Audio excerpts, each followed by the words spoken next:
जातियों को बांटने के लिए जातीय जनगणना कराया जा रहा है। देखिए, जनता के इसमें क्या फायदा होगा? जितने ऐसी समुदाय, ऐसी जातियों के बारे में जो आज भी हमारे समाज में मुख्य धारा में नहीं आ पाई हैं, उनके लिए वो योजनाएं बना सके। आप देखें बिहार इंस्पायर, जिस तरह से बिहार में जातीय जनगणना को लेकर के अब हाईकोर्ट ने अलाउ किया है, बिहार में इसको किस तरह से देख रहे हैं? देखिए, बिहार की जनता के पक्ष में ये आज फैसला आया है, कल ही आया है ये फैसला। बहुत समय से लंबित ये मामला चल रहा था और आप सबको पता है कि 80% जाति आधारित गणना है जो हो चुकी थी और 20% ही बाकी थी, जो कि आज से पुनः शुरुआत हो गई है।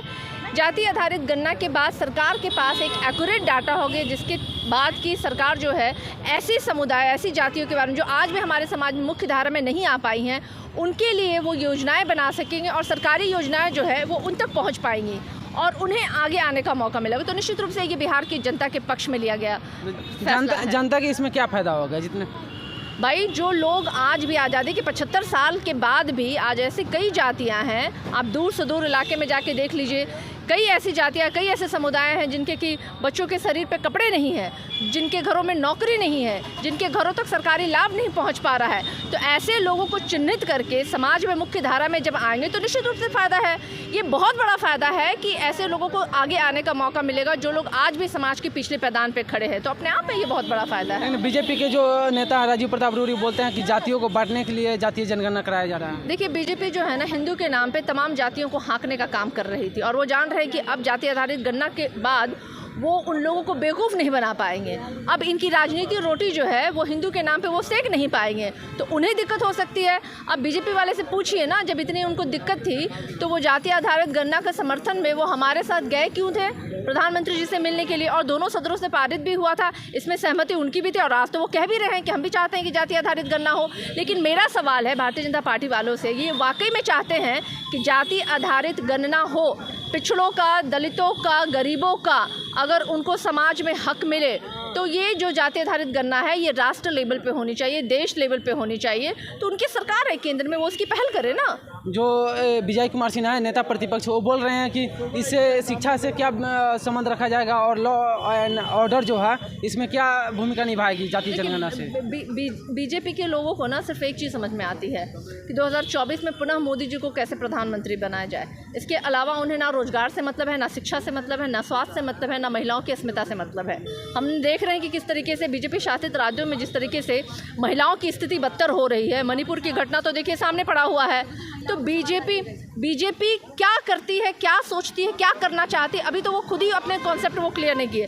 लेकिन हम जानते हैं, पूरा देश जान गया है कि बीजेपी जो है ना सिर्फ छलने का, झूठ बोलने का और जुमलेबाजी की काम करती है। और एक बाबा है बिहार में भी आए थे कुछ दिन पहले, वो बोल रहे हैं कि जो महिला सिंदूर नहीं लगाती है, जो मंगलसूत्र नहीं पहनती है, वो खाली प्लॉट है। इस पर क्या कहिए? देखिए, हमारे जो हिंदुस्तान में कई धर्म के लोग रहते हैं और सिंदूर लगाने की जो है वो सिर्फ और सिर्फ हिंदू धर्म में माना जाता है, वो भी इच्छा और स्वेच्छा। कई ऐसे हिंदू में भी ऐसी हैं जातियां हैं या फिर ऐसे कई समुदाय हैं जहाँ पे कि सिंदूर लगाने की कोई बाध्यता नहीं होती है।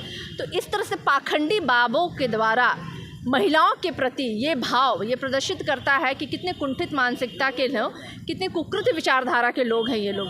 तो ऐसे लोगों को तो जेल में होना चाहिए जो पूरे महिला के समुदाय का, वो महिला समाज का वो अपमान करते हैं। तो बीजेपी वाले लोगों के नुमाइंदे जो है इनके पीछे घूम रहे हैं, पीछे लघुआ बन करके, और ये लोग महिलाओं की सरेआम बेइज्जती कर रहे हैं। तो आप देख लीजिए बीजेपी और ऐसे पाखंडी बाबाओं की क्या स्थिति है। और एक और घटना जो मणिपुर में घटना हुई थी, जो महिलाओं को नंगे करके घुमाया गया था, और बीजेपी के जो वहाँ के मुख्यमंत्री है वो बोल रहे हैं कि ऐसी घटनाएं होती रहती है। देखिए, बहुत दुखद है, बहुत शर्मसार करने वाली है। देश जो है पूरे विश्व में शर्मसार हुआ है मणिपुर की घटना से, जिस तरीके से 2 महिलाओं को नग्न करके सड़कों पे घुमाया गया है।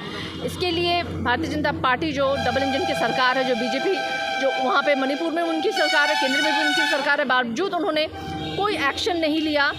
और ये मुझे लगता है कि हमारे देश के लिए, जिस देश को कि भारत माता जो कि महिला कहा जाता है, हमारे देश में कई देवी देवताओं की पूजा होती है, कई देवियों की पूजा होती हैं, ऐसे देश में इस तरह की घटना निश्चित रूप से देश के हर एक व्यक्ति को शर्मसार करने वाली घटना है। बीजेपी बोलती है कि बेटी बचाओ का नारा देती है, लेकिन वही बीजेपी झूठ बोलती है। भाई क्या बेटी बचाओ? आप अपनी बेटी को बचा लो भारतीय जनता पार्टी वालों से।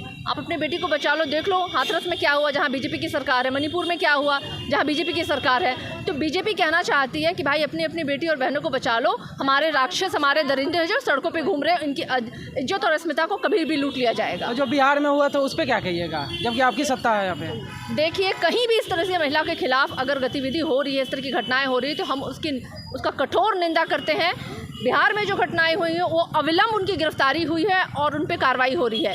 लेकिन वहाँ बात बताइए जहाँ पे बीजेपी की सरकार है, ना वहाँ गिरफ्तारी हो रही है, ना कार्रवाई हो रही है, छुट्टे खुले घूम रहे हैं ये लोग, इनके सांसदों के द्वारा खिलाड़ियों को मॉलेस्ट किया जा रहा है, कोई कार्रवाई नहीं हो रही है। तो इन दोनों बातों में फ़र्क है। अपराध हर जगह होता है, लेकिन अपराध करके स्वतंत्र घूम रहा है और जहाँ अपराधियों के खिलाफ कार्रवाई हो रही है, ये दोनों दो अलग बातें हैं। तो बीजेपी के वाले लोग होते हैं वो अपराधियों को समर्थन करते हैं और उनके ही द्वारा अपराध किया भी जाता है।